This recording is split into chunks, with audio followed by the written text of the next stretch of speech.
Hello everyone, welcome back to another video. आज के video में हम लोग दौलत एल्गोटेक का एनालिसिस करेंगे, जो कि एक स्मॉल कैप स्टॉक है एंड इसका बिजनेस काफी यूनिक है और इसी यूनिक बिजनेस की वजह से ये काफी ज्यादा प्रॉफिट मार्जिन जनरेट करता है। सो इस वीडियो में हम लोग इसका बिजनेस ओवरव्यू, इस fundamental analysis and technical analysis देखेंगे और इन तीनों की हेल्प से हम लोग ये पता करेंगे कि इस स्टॉक को फ्यूचर मल्टीबैगर बनने में कितना पोटेंशियल है। सो ये वीडियो बिना स्किप किए पूरा कंप्लीट देखिए, जिससे कि आपको इसके तीनों एस्पेक्ट्स का पूरा नॉलेज मिले। सो ये वीडियो लर्निंग पर्पस के लिए है एंड ये बाय सेल रिकमेंडेशन नहीं है। सो बिना कोई टाइम वेस्ट के चलिए शुरू करते हैं। दौलत एल्गोटेक एनएससी का एक registered trading and clearing member है। ये मेनली प्रोप्राइटरी ट्रेडिंग करता है, इक्विटी शेयर्स का, सिक्योरिटीज का एंड कमोडिटीज का। कंपनी एल्गो ट्रेडिंग के मामले में एक पायनियर है, जो कि एनएससी के डेरिवेटिव सेगमेंट में काफी ज्यादा वॉल्यूम जनरेट करती है। क्लियरिंग मेंबर का मतलब है एक ऐसा ऑर्गेनाइजेशन जो एनएससी या बीएसई के साथ रजिस्टर्ड हो और वो ट्रेड सेटलमेंट में एक्सचेंज को हेल्प करता हो। मतलब कि वो बायर से अमाउंट लेके सेलर को प्रोवाइड करता है एंड सेलर से शेयर लेके बायर को प्रोवाइड करता है, जिससे एंड में सेलर को उसका अमाउंट मिल जाता है एंड बायर को उसके लिए उसके शेयर मिल जाते हैं। तो वो बायर्स एंड सेलर्स के बीच में काम करता है एंड ट्रेड को सेटलमेंट कराता है। दौलत एल्गो एक प्रोप्राइटरी ट्रेडिंग करती है, जिसमें कि ये खुद का पैसा ट्रेड करने के लिए लगाती है। इसमें ये क्लाइंट का कैपिटल यूज नहीं करती है ट्रेडिंग के लिए और प्रॉफिट जनरेट करने के लिए खुद का रिस्क उठाती है अपने कैपिटल के ऊपर। कंपनी खुद का in house algo software use करती है ट्रेडिंग के लिए, जिसकी मदद से ये न्यूट्रल रिस्क के साथ डेल्टा हेज डेरिवेटिव ट्रेडिंग करती है, जिसको ये ऑटोमेटिकली एग्जीक्यूट करती है। मतलब कि इसमें ह्यूमन इंटरवेंशन बहुत ही मिनिमल रहता है एंड इस ट्रेड को एग्जीक्यूट करने में लगने वाला टाइम भी बहुत कम होता है। अगर हम इनका रेवेन्यू ब्रेकडाउन फाइनेंशियल ईयर 23 तक देखें तो इनका 95% रेवेन्यू सिर्फ ट्रेडिंग से आता है, 4% रेवेन्यू इनका स्टॉक के डिविडेंड से आता है एंड 1% लिक्विड फंड से आता है। इसके साथ साथ कंपनी का 78 crore government securities and mutual fund में इन्वेस्टेड है, 380 करोड़ रुपीस बैंक के एफडी में डिपॉजिट है, जिसका use company margin purpose pledging में करती है। कंपनी का 9 मंथ लॉस ट्रैक रिकॉर्ड है अभी तक। इसमें जब से कंपनी ने डेरिवेटिव ट्रेडिंग का शुरुआत किया है, तब से ऐसा एक भी मंथ नहीं है कि कंपनी को लॉस हुआ हो।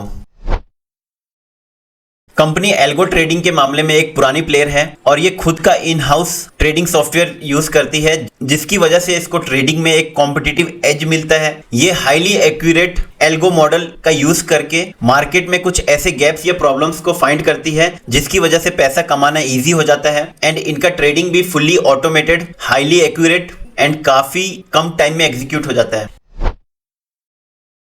इंडिया में एंड ग्लोबली एल्गो ट्रेडिंग का एडॉप्शन काफी तेजी से बढ़ रहा है एंड दौलत एल्गो इस फील्ड की एक लीडर है एंड एनएससी के डेरिवेटिव सेगमेंट में काफी ज्यादा वॉल्यूम जनरेट करती है एंड ये एआई एल्गोरिथम इस तरीके से जनरेट करते हैं, जिससे कि एआई पास्ट डेटा से कुछ लर्न करके फ्यूचर प्राइस ट्रेंड को प्रिडिक्ट करता है and real time decision making capabilities को जनरेट करता है। ये एल्गो ह्यूमन के अपोजिट पूरी तरीके से इमोशनलेस होते हैं, जिससे कि ये रिस्क को काफी अच्छे से मैनेज कर सकते हैं। 380 करोड़ रुपीस के एफडीज एंड 78 करोड़ के government securities and mutual fund में इन्वेस्टमेंट के कारण कंपनी फाइनेंशियली काफी ज्यादा स्ट्रांग दिखती है। कंपनी डेरिवेटिव ट्रेडिंग में एक कंसिस्टेंट परफॉर्मर है एंड इसका नो लॉस मंथ का ट्रैक रिकॉर्ड और भी ज्यादा कॉन्फिडेंस बिल्ड करता है। फाइनेंशियल ईयर 24 में इसका रेवेन्यू 342% एंड प्रॉफिट 1048% से इंक्रीज हुआ था, जिसके कारण इन्वेस्टर में दौलत एल्गोटेक की मार्केट पोजीशन को लेके और भी ज्यादा कॉन्फिडेंस बिल्ड होता है एंड एंड में मार्केट कंडीशन इसको फेवर करती है। इंडिया में डेरिवेटिव मार्केट काफी तेजी से ग्रो कर रहा है एंड उसमें भी एल्गो ट्रेडिंग का ट्रेंड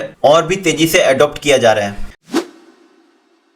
सो दौलत एल्गो ने लास्ट 1 ईयर में लगभग 100% का रिटर्न दिया है एंड इसने 182 का हाई लगाया था और उसके बाद से ये 30% डाउन होके 127 पे आ गया है। अगर हम इनका ईयर ऑन ईयर प्रॉफिट देखें तो हमको क्लियरली दिख रहा है यहाँ पे कि कंपनी 2013 से 17 तक स्ट्रगल कर रही थी, लेकिन इसके बाद से हमको दिख रहा है कि इनके सेल्स में काफ़ी ग्रोथ देखने को मिल रही है एंड उसके अपोजिट इन्होंने एक्सपेंस को काफ़ी अच्छे से मैनेज किया है।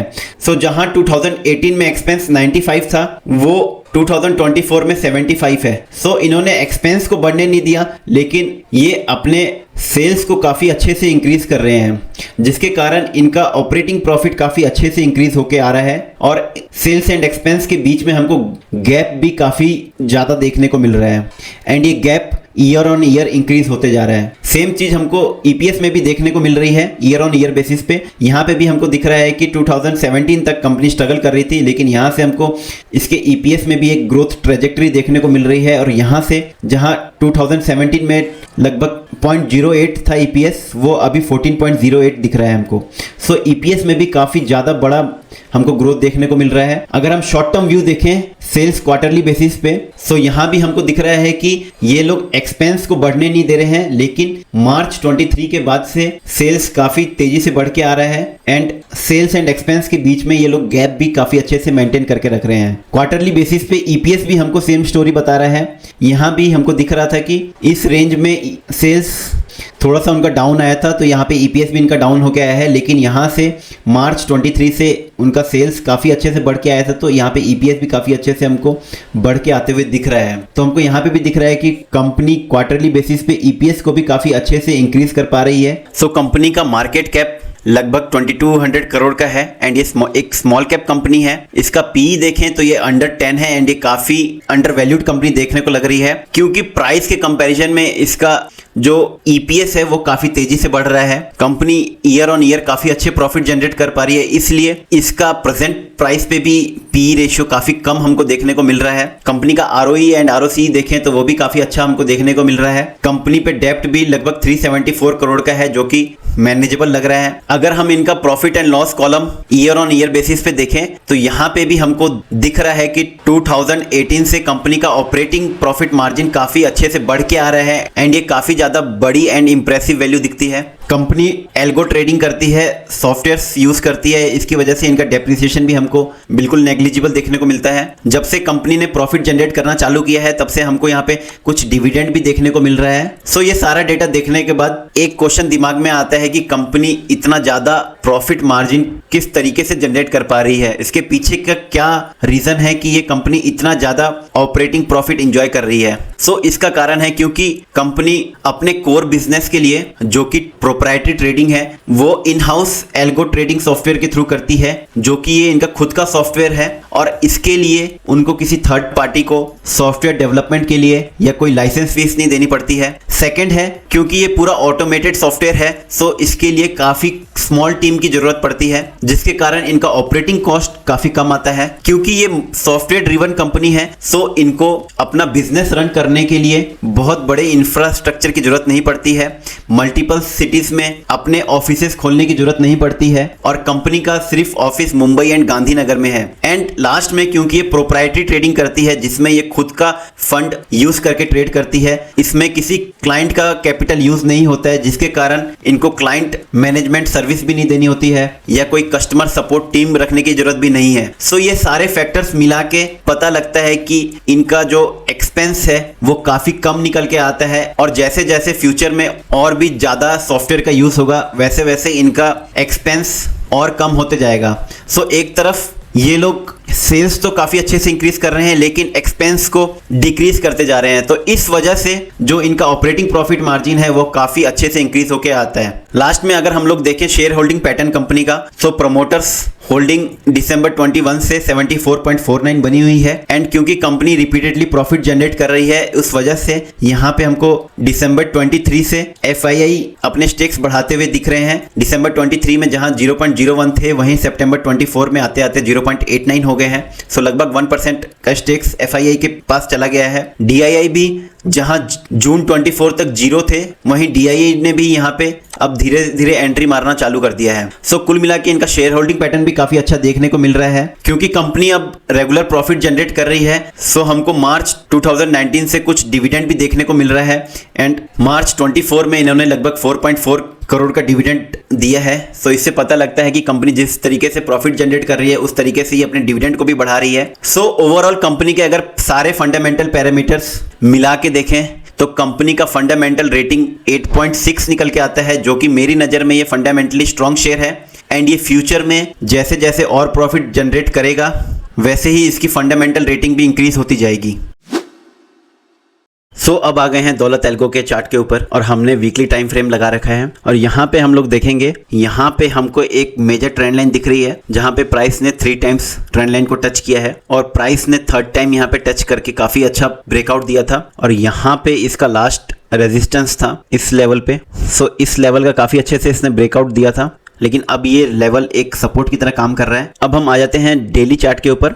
अभी तक हमको पता है हमारे पास एक व्हाइट कलर का मेजर ट्रेंड लाइन है एंड येलो वाली एक सपोर्ट लेवल है। यहाँ पे फिर से देखेंगे हमको यहाँ पे एक ट्रेंड लाइन देखने को मिल रही है और ये वाली ट्रेंड लाइन अब एक माइनर ट्रेंड लाइन की तरह काम कर रही है और प्राइस जब भी इस ट्रेंड लाइन को टच कर रहा है काफी अच्छा मोमेंटम आ रहा है। यहाँ पे देखेंगे, यहाँ पे एक ये येलो वाला सपोर्ट जोन था और एक ट्रेंड लाइन का भी जोन था, तो यहाँ से काफी अच्छा मोमेंटम होके आया।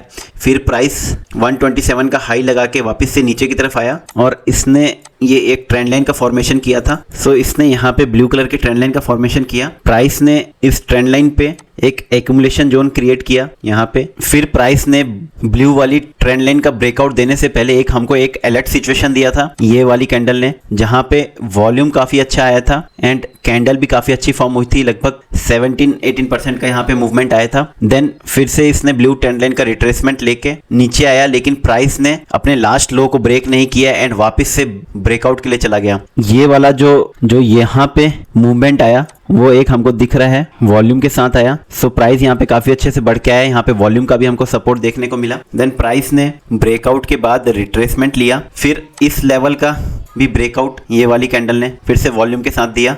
दैट मीन्स यहाँ पे जो प्राइस का मूवमेंट है वो वॉल्यूम सपोर्टेड है, दैट मीन्स एक रिलायबल मूव है। देन थोड़ा सा प्राइस एक हॉल्ट लिया, फिर वहां से फिर से मूवमेंट आया अच्छा। और यहाँ पे हम देखेंगे प्राइस ने फिर से एक माइनर ट्रेंड लाइन का फॉर्मेशन किया। यहाँ पे अब हमारे पास एक माइनर ट्रेंड लाइन आ गई है और जो अब ये व्हाइट वाली जो पिछली ट्रेंड लाइन थी वो एक मेजर ट्रेंड लाइन हो जाएगी। व्हाइट वाली एक मेजर ट्रेंड लाइन हो गई। यहाँ पे अब एक येलो वाली माइनर ट्रेंड लाइन मिल गई अपने को, व्हाइट वाली एक मेजर ट्रेंड लाइन है। अब प्राइस ने फिर इस माइनर ट्रेंड लाइन पे एक ट्रेंड रिवर्सल पैटर्न का फॉर्मेशन किया। जो नेकलाइन का ब्रेकआउट था वो वॉल्यूम के साथ आया एंड इसका जो सेकेंड लेग देखेंगे हम लोग डब्ल्यू का, वो काफी अच्छे से मोमेंटम के साथ आया। प्राइस बढ़ रहा था, वॉल्यूम भी बढ़ के आया और यहाँ से पूरे मूवमेंट में आप देखेंगे वॉल्यूम किस तरीके से बढ़ के आ रहा है इधर। उसके बाद से प्राइस ने इस लेवल का हाई लगाया और रेजिस्टेंस लेने के बाद फिर प्राइस ने लोअर हाई लोअर लो का फॉर्मेशन करते हुए नीचे की तरफ आ गया। अब यहाँ से हम देखेंगे कि क्या कंडीशन हमको दिख रही है, यहाँ से प्राइस का मूवमेंट किस तरीके से जा सकता है।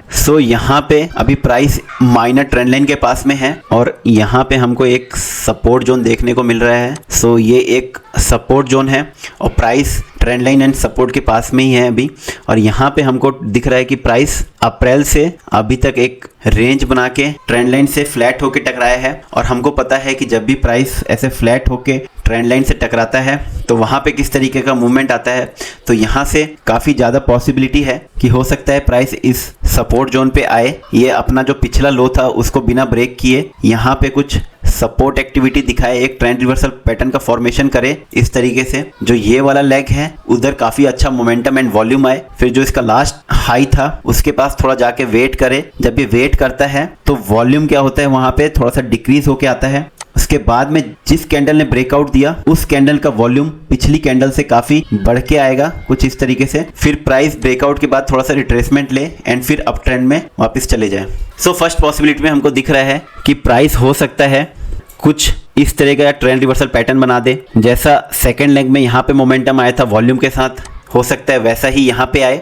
और यहाँ पे क्योंकि ये ऑलरेडी एक रेंज बना के आ रहा था तो हो सकता है यहाँ से एक न्यू ट्रेंड लाइन का फॉर्मेशन भी करे और ट्रेंड रिवर्सल पैटर्न बनाने के बाद यहाँ पे कुछ थोड़ा सा वेट करे। वेट करने के साथ में यहाँ पे वॉल्यूम थोड़ा कम होके आएगा, फिर इसका ब्रेकआउट दे दे और ये अप ट्रेंड में चले जाए। अगर सेकेंड पॉसिबिलिटी हम लोग देखें तो हो सकता है कि प्राइस इस सपोर्ट जोन पे आए, यहाँ पे फिर से सपोर्ट लेने की कोशिश करे, लेकिन सेलर्स यहाँ पे हावी हो जाएं और इस सपोर्ट का ब्रेकडाउन दे दे वॉल्यूम के साथ। और जो ब्रेकआउट वाली कैंडल होगी उसका वॉल्यूम काफी अच्छा आना चाहिए प्रीवियस कैंडल से। एंड ब्रेकडाउन देने के बाद प्राइस फिर से हो सकता है रिट्रेसमेंट ले ले सपोर्ट जोन का, और रिट्रेसमेंट अगर लेगा तो शायद इस लेवल से ले सकता है रिट्रेसमेंट, क्योंकि लास्ट यहाँ पे हमको रेजिस्टेंस देखने को मिला था।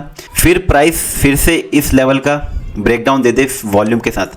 सो अगर इस लेवल का अगर वॉल्यूम के साथ अगर ब्रेकडाउन देगा तो यहाँ पे हमको एक सपोर्ट एक्टिविटी देखने को मिल रही है, तो हो सकता है प्राइस कुछ इस लेवल तक आ जाए। सो ये जोन हमको एक पूरा सपोर्ट जोन देखने को मिल रहा था, प्राइस ने यहाँ पे हमको दिख रहा है लास्ट टाइम यहाँ पे काफी एक पुराना सपोर्ट जोन है, तो हो सकता है प्राइस इस लेवल का ब्रेकडाउन देके इस लेवल पे आ जाए, फिर यहाँ से ये अपना नेक्स्ट मूव डिसाइड करे। सो फ्रेंड्स, होप करता हूँ कि आपको आज के वीडियो से काफी अच्छी लर्निंग मिली होगी। अगर आपने अभी तक इस चैनल को सब्सक्राइब नहीं किया है तो आप इसको सब्सक्राइब भी कर सकते हैं, क्योंकि मैं ऐसे small cap highly potential unknown stocks को आपके सामने लेकर आता हूँ जिसमें फ्यूचर मल्टीबैगर बनने के काफी ज्यादा पोटेंशियल है। सो अगर आपने इस चैनल को सब्सक्राइब नहीं किया है तो हो सकता है फ्यूचर में आपसे ऐसे स्टॉक्स मिस हो जाए। और आपको ये वीडियो अगर अच्छा लगे तो आप इसको लाइक भी कर सकते हैं।